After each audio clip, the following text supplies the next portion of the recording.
যারা এখনো নামাজ পড়েন না, আসুন না নামাজটা ধরুন। যারা আল্লাহর ইবাদত করেন না, এখনো আসুন, সময় আছে। মৃত্যু হয়ে গেলে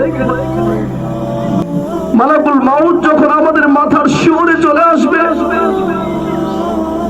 তখন আমাদের করার কিছুই থাকবে না। আপনি যতটাই চেষ্টা করেন না কেন, বাঁচার জন্য চেষ্টা করেন না কেন, আপনাকে সময় দেওয়া হবে না। আপনি আমি জানি না আমাদের সময়টা কতটুকু। প্রিয় হাজিরিন, এজন্য আসুন আমরা সবাই সাবধান হয়ে যাই, সবাই আল্লাহর দিকে ফিরে আসি, সবাই 5 ওয়াক্ত নামাজটা আমরা আদায় করি।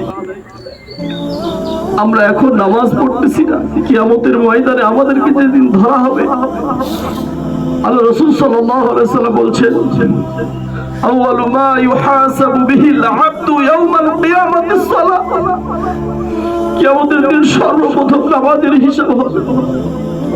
সেই দিন আমাদের বাঁচার কোনো উপায় থাকবে না, সেই দিন আমাদের কথা বলার কোনো এবিলিটি থাকবে না, সেই দিন আমরা কি উত্তর দিব সেই দিন।